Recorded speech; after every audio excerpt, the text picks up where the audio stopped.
হয় 2021 গছি মাটি চাকিৰে উজ্বলি উঠিব চিপাচাৰৰ চমতীয়াপাৰা বিশেষতঃ কালী পূজা আৰু পোহৰ উৎসৱ দীপাৱলী উপলক্ষে এই বৃহৎ প্ৰস্তুতি তেওঁলোকে আৰম্ভ কৰিছে। মই পৰিৱেশ দেখুৱাই আছোঁ। পুনৰ কৈছোঁ 2021 বৰ্ষ উপলক্ষে তেওঁলোকে 2021 বৰ্ষ গছি মাটি চাকি ইয়াত জ্বলাব আৰু কালী পূজা আৰু পোহৰৰ যি উৎসৱ দেৱালী উপলক্ষে এই প্ৰস্তুতি তেওঁলোকে চলাই আছে। মই পৰিৱেশ দেখুৱাইছোঁ। পুনৰ কৈছোঁ চিপাচাৰ চমতীয়াপাৰাৰ পৰিৱেশ মই দেখুৱাইছোঁ। ইয়াত 2021 গছি বন্তি ইতিমধ্যে তেওঁলোকে স্থাপন কৰিছে আৰু মাটি চাকি এই মুহূৰ্তত তেওঁলোকে সজাই আছে। পুৱাৰ ভাগতে তেওঁলোক ওলাই আহিছে। এগৰাকী উদ্যোক্তা আছে, মই তেওঁৰ ওচৰলৈ গৈছোঁ। এটা ধুনীয়া পৰিৱেশ আপোনালোকে ইয়াতে সৃষ্টি কৰিছে যে 2021 বৰ্ষ উপলক্ষে 2021 গছি বন্তি ইয়াত জ্বলাব। আমি 2015 চনৰ পৰা 2021 চন পৰিলে আহি আমি প্ৰতি বছৰ ইংৰাজী চনটো মিলাই 2015 চনত 2015 গৈছে আৰু সেইমতে 2021 2021 গৈছে আমি বন্তি প্ৰজ্বলন কৰোঁ। ইয়াত আমাৰ কোনো চিনা সামগ্ৰী হাৱাই ফটকা কোনো বিষয় বস্তু ইয়াত ব্যৱহাৰ নহয়। আমি সম্পূৰ্ণ ধৰ্মীয় অনুষ্ঠানত বিশ্ব শান্তিৰ বাবে আমি প্ৰতি বছৰে 2021 গৈছে পিছত অহা বছৰলৈ 2022 গৈছে বন্তি প্ৰজ্বলন কৰাৰ প্ৰচেষ্টা কৰি আছোঁ আৰু সকলোৱে অংশগ্ৰহণ কৰিছে। ইয়াত আমাৰ এই গোবৰ্ধন পাৰ শিৱ মন্দিৰৰ লগতে এই অঞ্চলৰ সমূহ ৰাইজে মোক সহায় কৰিছে। এইবাৰ আমাৰ মাননীয় বিধায়ক মহোদয়ে আনকি মোক সহায় কৰিছে এই অনুষ্ঠানটো। যিহেতু এটা প্ৰসংগ আহিছে, মিঠাতেলৰ দাম বাঢ়িছে, কিছু সমস্যাৰ সৃষ্টি হৈছে নেকি? নিশ্চয় মিঠাতেলৰ দাম বঢ়াৰ কথা আমাৰ যথেষ্ট সমস্যাৰ সন্মুখীন হৈছে। এই বিষয়ে আমি এইবাৰ সচেতন হৈছোঁ অলপ আৰু বহুতখিনি আমি 4-5 ঘণ্টাকৈ আমি যোৱা কেইবছৰ জ্বলাইছিলোঁ। এইবাৰ আমি 2 ঘণ্টাতে জ্বলোৱাটো শেষ কৰিব লাগিব। যিহেতুকে মিঠাতেলৰ দামটোত যথেষ্ট বৃদ্ধি হোৱাৰ কাৰণত আমি সময়টো এইবাৰ কমাই দিব লগা হৈছে। মই পৰিৱেশ দেখুৱাইছোঁ, মই সহযোগী পৰিৱেশ দেখুৱাইছোঁ চিপাচাৰৰ চমতীয়াপাৰাৰ দৃশ্য যে কালী পূজা আৰু পোহৰৰ উৎসৱ দীপাৱলী উপলক্ষে তেওঁলোকে 2021 গছি বন্তি জ্বলাব আৰু ইতিমধ্যে তেওঁলোকে প্ৰস্তুতি আৰম্ভ কৰিছে। এটা ব্যাপক প্ৰস্তুতি বুলি ক'ব লাগিব। আন এগৰাকী উদ্যোক্তা আছে, মই তেখেতৰ ওচৰলৈ গৈছোঁ। অকণমান আগবাঢ়ি আহিব।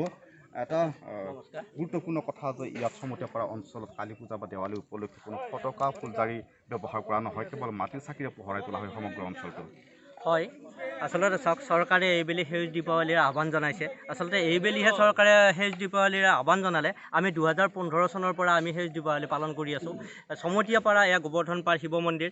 এই গোবৰ্ধন পাৰ শিৱ মন্দিৰত পোহৰৰ উৎসৱ দীপাৱলীক আমি মিঠাতেলৰ চাকিৰে মাটিৰ চাকিৰে মিঠাতেলেৰে আচলতে আমি পোহৰাই তুলি আছোঁ, গতিকে বিশ্ব শান্তিৰ বাবদ। গতিকে আমাৰ চমতীয়াপাৰা গোবৰ্ধন পাৰ শিৱ মন্দিৰৰ লগতে আঞ্চলিক ৰাইজে আমাক সহায় সহযোগিতা আগবঢ়াই আহিছে। গতিকে ফটকা ফুলজাৰি আতচবাজি এইবোৰ আমাৰ এই গোটেই অঞ্চলটোতে নিষিদ্ধ, কোনোদিন দেখিবলৈ পোৱা হোৱা নাই।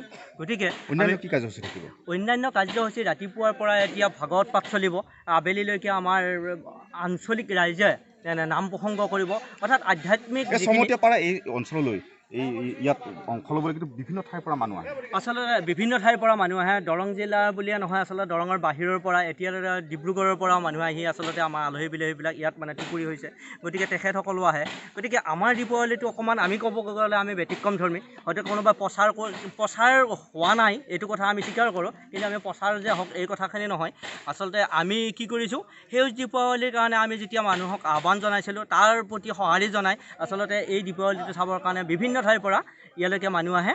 যিহেতু 2021 গছি বন্তি জ্বলোৱা হ'ব, আচলতে মিঠাতেলৰ পৰিমাণটোৰ কথা আহি পৰিছে। যথেষ্ট মিঠাতেলৰ প্ৰয়োজন হ'ব আৰু শেহতীয়াকৈ কিন্তু অন্যান্য সামগ্ৰীৰ লগতে মিঠাতেলৰ দামো বৃদ্ধি পাইছে।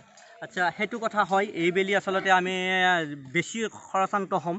এটা বিগত বছৰকেইটাতো আমি ক'লোঁ নহয়, আঞ্চলিক ৰাইজে আমাক সহায় কৰিছে, বিভিন্ন অঞ্চলৰ পৰা মানুহে আমাক সহায় কৰিছে।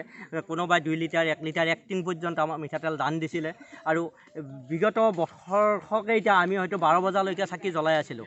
এইবেলি হয়তো আমি আচলতে মিঠাতেলৰ দাম যিটো বৃদ্ধি হ'ল, আমিতো অন্য নজ্বলাওঁ, কোনো কাৰণত তাৰমানে আমি নিয়ন লাইট নজ্বলাওঁ, মিঠাতেলৰ চাকিয়ে জ্বলাওঁ। গতিকে এইবেলি হয়তো 2-2.5 ঘণ্টাতে আমি আচলতে সামৰিবলগীয়া অৱস্থা হয়তো আমাৰ হ'ব দাম বৃদ্ধিৰ কাৰণত।